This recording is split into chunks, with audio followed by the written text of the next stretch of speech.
Epidemiological and genetic studies have shown that disruption of the circadian clock is a factor in multiple pathologies, including metabolic disease, myopathy, and cancer.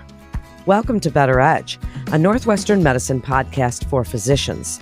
I'm Melanie Cole, and joining me today is Dr. Clara Peek.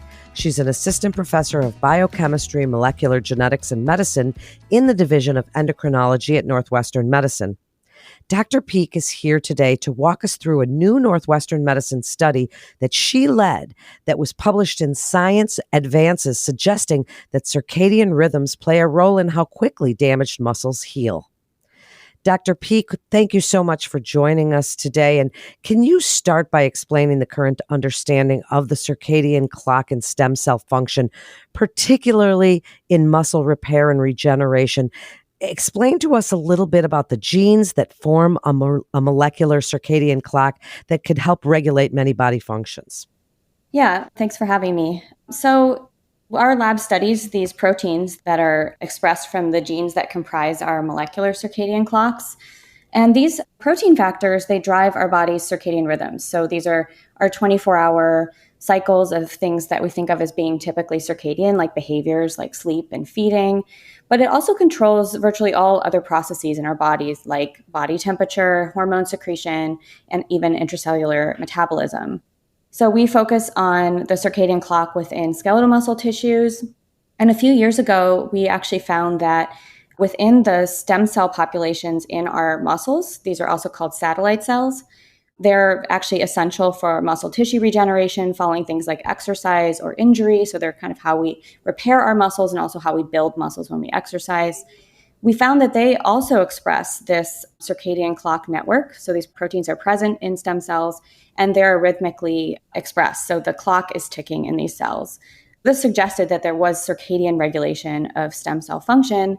And in our previous work, we also found that this stem cell clock actually drives day to night rhythms in our capacity of our muscles to regenerate themselves after an injury. But at that point, we didn't actually know how this was happening on the mechanistic level. And so in the current study, we investigated that mechanism. This is so interesting. I'm an exercise physiologist, and so I'm interested in how muscles heal from injuries, and it's really a big field. So Dr. Peek, give us a little overview of the study, your primary research objectives, and what we had learned and what you were just saying is that mice healed faster when injured during their active hours compared to their sleep hours. How does the current study aim to explore how these circadian clocks and muscle stem cells influence that regeneration at different times of the day? Yeah, so using a variety of methods, including conditional genetic models where we can actually just lose the clock specifically within the stem cells in adult life in mouse models, and then also using technology called single-cell RNA sequencing of muscle tissue, both before and after injury at various times of day. What we found was that these circadian clocks within the muscle stem cells, the metabolic responses to injury. And so after injury, the muscle becomes actually oxygen limiting. So there's a metabolic stress that happens. And so we found that the clock is timing the way in which the cell adapts to this by shifting from using oxygen as sort of its electron carrier and ATP producing mechanism in the mitochondria to anaerobic glycolysis. And what was really interesting using single cell sequencing is that we also simultaneously found that the muscle stem cell clock was also timing inflammatory responses. And we were able to actually show that these things are connected. So this metabolic signal driven by the clock in the stem cell is actually important for this inflammatory signaling after injury that is actually important to recruit neutrophils, which are known as like the first responder innate immune cells following injury. And they're actually very important for clearing injured muscle debris and also recruiting other cell types and even driving muscle stem cell proliferation itself to efficiently repair the muscle. So we found that the signaling between the stem cell and the neutrophil was stronger right after injury when the mice were injured during their wake periods. So mice are nocturnal. This was during the nighttime. And then we further found that when you lose the stem cell clock using these conditional mice, muscle regenerative capacity was constitutively impaired. So it was poor, but it was poor at all times of day, and there was no rhythm of regenerative capacity. So this really showed that a healthy clock is required in the stem cell for maximal muscle repair and regeneration. What made this approach useful for uncovering that time of day effects? Well, so the conditional genetic models are obviously very valuable. They've been around for a while. We also teamed up with Navdeep Chandel, also at Northwestern, who had these mice that actually express an NAD, which is a cofactor that is important, that is the signaling metabolite produced by anaerobic glycolysis. And we could actually just express this enzyme specifically in muscle stem cells. So that really allowed us to assess this sort of causal relationship between the glycolytic effect and the innate immune signaling. And then also the use of single cell technology really enabled us to ask this question, whether or not the stem cell clock is mediating interactions with other cell types. So the molecular clock is expressed throughout the body, as I mentioned, but a question has remained as to whether these cell autonomous clocks are acting alone to control their own biology, or whether they're interacting with other cell types to control rhythms of complex cell-cell interactions and processes like development. So now with the advent of single-cell sequencing, we have the capability to study the coordinated responses and interactions between cell types, in this case in injured muscle tissues at different times over the 24-hour cycle. So it's a really exciting time and frontier. Yeah. Certainly is. And for context, Dr. Peek, can you explain the transcription translation feedback loop that underlies the circadian clock's function and how it may impact gene expression related to muscle repair? Yeah, so the mammalian molecular circadian clock is made up of transcription factors. So there are activators, so these are proteins that turn on genes, and there are also repressors that are part of this clock network. And what they do is they form a negative feedback loop whereby the activators control the expression of their own repressors in a cycle that repeats itself every 24 hours. And these factors, as I mentioned, are expressed in various cell types. And a lot of studies now are focused on understanding the full transcriptome, so all the genes regulated by these. So they regulate themselves to keep the cycle going, but they also regulate many different types of cells in various pathways and tissue-specific pathways.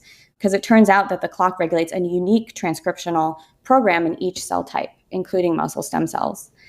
And so we found that the major clock-regulated pathways in muscle stem cells following injury included those involved in anaerobic glucose metabolism, including the production of this cofactor, NAD, and also inflammatory responses. So that kind of gave us the clue that maybe these things are connected.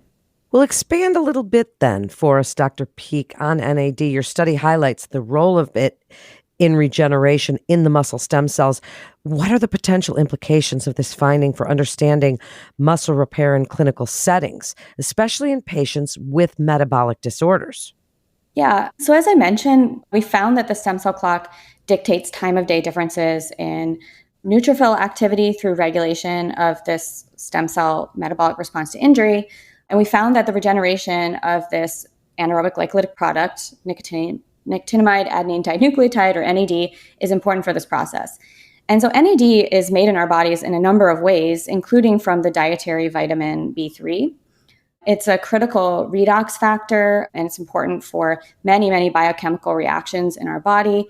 But also, it acts as an important signaling metabolite that is known now to influence transcriptional regulators. So these include these factors called PARPs and also sirtuins, and these can be very important for adaptation to different conditions of metabolic stress. They've been implicated in cancer. And so there have been now preclinical and clinical studies that point towards a beneficial role of B3-like supplements, which are basically precursors to boost NAD production in our cells. People have looked at this in conditions like aging, insulin resistance, and also in muscle pathologies like, for example, vascular ischemia. And so another important thing to note is that in addition to being produced by the clock, a number of previous studies, not by us, but have established that there's a reciprocal regulation of the circadian clock by NAD as well. So NAD seems to be bidirectionally linked to circadian function. Because of that, I think an important next question is whether or not these beneficial effects of NAD supplementation, taking these B3 precursors, are imparted by improving the clock or its downstream pathways. Wow. Fascinating, the implications. And while we're thinking of this, I'd like you to take us from bench to bedside, as these findings could be significant for studying how disruptions in circadian rhythms that we often see in aging, obesity, how they affect muscle healing. How does aging or disease, when we think of the population, affect that circadian regulation of muscle stem cells? The implications for this, for therapeutic strategies, where do you see it playing the biggest role in our aging community? So, as you mentioned, there is a connection between conditions like metabolic disease, like metabolic syndrome, insulin resistance, aging, and circadian rhythms. So, it's kind of also this bidirectional relationship where in those conditions, actually the transcriptional program of the circadian clock is altered or reprogrammed. And this has actually been shown in muscle stem cells.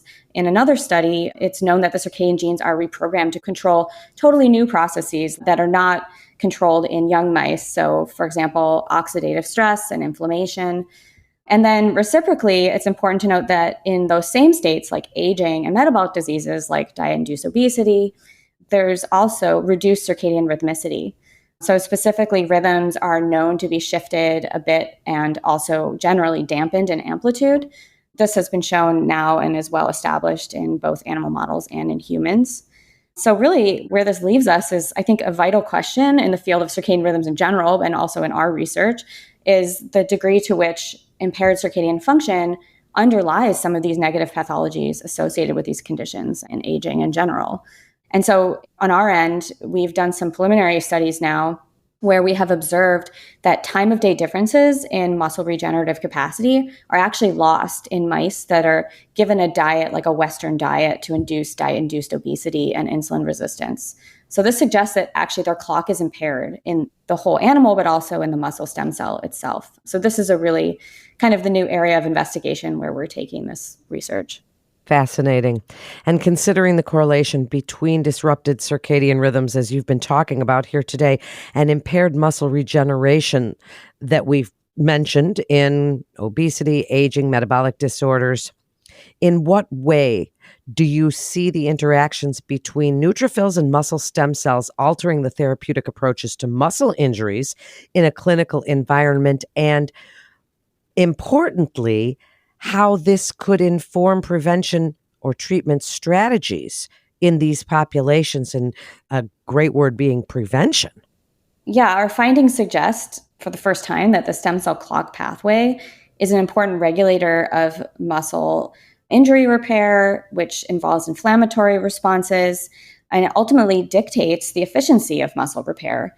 So, like, what are the implications? I think is that a next big question would be to determine whether targeting the circadian clock factors themselves, there are drugs that modulate the clock, or maybe even boosting some of these downstream clock regulated pathways like NAD, or even some of these innate signaling cytokines right after injury. Could those actually enhance muscle regenerative capacity in populations with reduced circadian function, like older individuals that are suffering from age-related muscle pathologies like sarcopenia or vascular ischemia?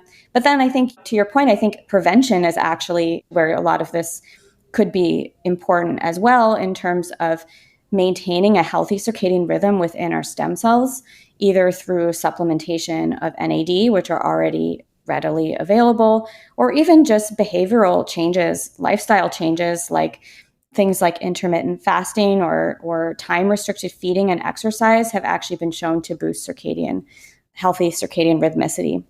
Wow, this has been an absolutely enlightening discussion. As we wrap up, looking forward, what do you envision as the future direction for research or potential therapeutic interventions targeting the circadian clock and muscle stem cells? Where do you see it going? Where would you like it to go? Or where would you like to see it go? And what would you like other providers to take away as the key messages from this discussion today? I think from just a research perspective and also just an understanding of the importance and influence of circadian biology in disease and injury would be to just really understand what is the causal role of circadian disruption in conditions like aging and metabolic disease on decline of functions like regenerative capacity, for example. And that could even be in response to injury, but even in some of these states that are aging related, like vascular ischemia. I think applying these to more translational models like limb ischemia, for example, is a really exciting new area that I think if we show that circadian disruption is associated with this condition, but also that it can actually exacerbate the pathologies associated, like the impaired regenerative capacity and muscle maintenance, is really kind of the next big step to sort of investigate whether or not this is a translational and causal factor underlying these disease states. Dr. Peek, I hope you'll join us again and update us as you learn more and these studies continue. That was such a great discussion, so informative. Thank you again for joining us. And to refer your patient or for more information, please visit our website at breakthroughsforphysicians.nm.org/endocrinology to get connected with one of our providers. That concludes this episode of Better Edge, a Northwestern Medicine podcast for physicians. I'm Melanie Cole.